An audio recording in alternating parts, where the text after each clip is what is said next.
Hello Gemini, it's umomgtarot, and this is your someone is secretly attracted to you.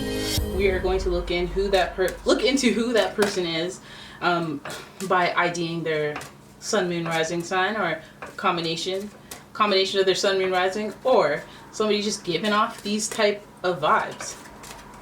So we are going to start with the astrology reading cards. As with all my decks that I use, they're in the description, linked below. And let's get started. Alrighty then. Here is your first card, Libra. The energy is diplomatic and gracious, and it seeks harmony and balance in relationships.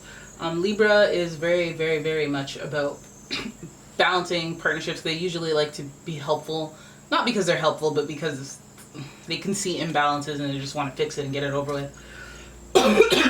Excuse me. They value friendship, sharing, partnership, and they're normally team players, but this is the house of romance. So we're already talking the love goggles, because Libra is ruled by Venus, and Venus is the goddess of love. All right, love, beauty, and art. All right, so your next card is Capricorn. The energy around you is serious, materialistic, and hardworking. It bestows shrewdness and cautious ambition. And so you know that Capricorns they're ruled by the planet Saturn, which creates those lessons that teach us boundaries and restrictions, structure, willpower, all that stuff.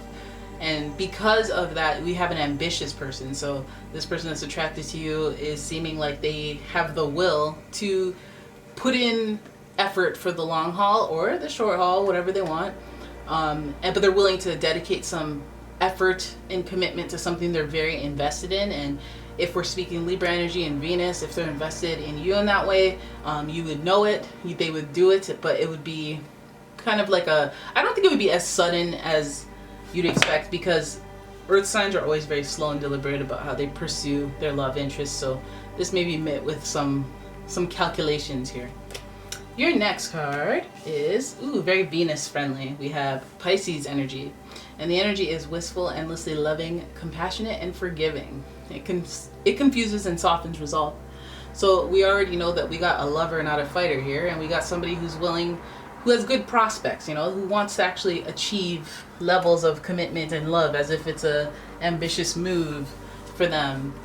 But let's have a look at your tarot spread and figure out what they're attracted to, because what you going on and on about me? What's your deal? Why do you like me like that? All right, we are going to find out using your typical Rider-Waite deck. Classic Rider-Waite deck. And here we go. Yeah, very basic of me, eh? Now, okay, we got the death card. We got the death card throwing itself in the mix. Now there may be some unfinished business there on their end. Ooh, that would put a delay in some type of pursuance. Is that a word? The death card is associated with Scorpio, and Scorpio is a very deeply connected sign to the people they care about, and that means that they're willing to, again, put in a lot of effort for someone that they love. They're very loyal, and loyalty is very important to them. That's something that's similar with Scorpios and Capricorns. Loyalty is key. Leos as well. You may find a lot of those combination partnerings. Then we have the fact that betrayal is kind of a, hey, don't do that, but everybody has their different perspective on what betrayal or loyalty means, and I feel like that's a point of, hey, we have to discover what it means to me, it means to you, and that's what they're almost vetting before they get into anything. Your next card is this. They've been shut out in the cold. Maybe some of their attraction comes from that desire to solidify a partnership that is ride or die, that is significantly committed, you against the world, you and them against the world type energies. And this is also, this person could be the subject of controversy. They could be, because why else would having a ride or die matter? This is like, I value, if everybody was against us, you'll still ride with me type people. especially next to the Death card with that whole loyalty thing going on. Let's keep it going. You've been a loyal one. Maybe that's why they attracted to you. You show some commitment to them and they appreciate it because they've been a loner for so long. Okay. So the Hermit here, again, observational energy. The Hermit is associated with Virgo, who, again, earth sign, very slow and deliberate at choosing who their partners are. Now, if you have a relationship with somebody where you've been their ride or die, their number one ally, they are looking at you and observing you in a way that is trying to discern whether or not this makes a good match, if this is a balancing relationship, if this partnership is something that feels like an aspiration or some type of thing to achieve.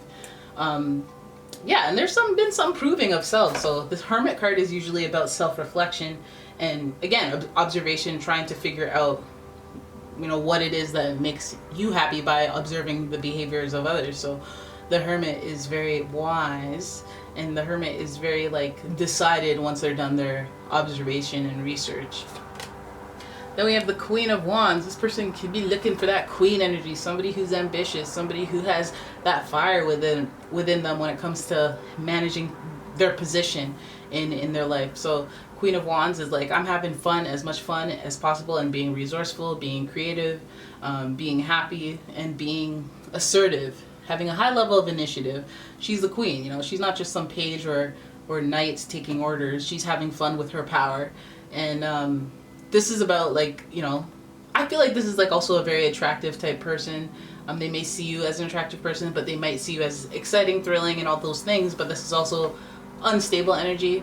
I say that because we're hovering over Pisces here. So emotional stability is something that the earth signs look for, and Pisces would not necessarily represent that. And mixed with that Queen of Wands energy, we have fiery, so we have reactive energy, but also there's some authority, so there probably is maturity as well. You may be older than this person, they may be seeking somebody older than themselves. Queen is usually on a pedestal. So our last card, another queen, we have the Queen of Pentacles. So if you represent relative to them, somebody who's fiery, independent, somebody who, you know, does their own thing, like you're active, and the Queen of Pentacles, you're stable, you have a job, you have, you know, some of the lifestyle requirements, you take care of yourself for the most part. Queen of Pentacles, Queen of Finances, Queen of Wands. Let's hope we're not having a moocher. Capricorns usually have a bit more pride than that, but Hermits, the Virgos, I don't know. But the Queen energy there is almost like an understanding, emotional understanding. You know how they always say you're looking for the head and the neck or whatever in a union? I feel like that Queen energy represents, you know, the balance of, you bring fire, excitement, but you also bring the common ground, which is the stability of that Pentacles energy. Ride or die of it all. We all know the Queen of Wands is a ride or die, especially when she's in reverse. She's all like, let me go get it. She's always like, I was trying to get it on my own. But anyways, the Queen of Wands and the Queen of Pentacles both bring together some type of like intuition, hovering under or over Pisces. Bring some type of like, you make sense to me. I'm gonna observe the queen behavior and make sure you're literally queen levels. Now, especially in the queen financials and the queen fire excitement area. And the excitement area can also speak to like sexual excitement, or you're just a bucket of fun. Like you like to travel, you like to be active, you like to do things. And especially if that's what enlivens their world or enriches their world because of you, you know, that's what they're most excited about. That's what they're most attracted to. All right, so there it is. That is your reading. I hope you guys enjoyed it. If you did, please give the video a thumbs up. Please share and comment, like, all that stuff.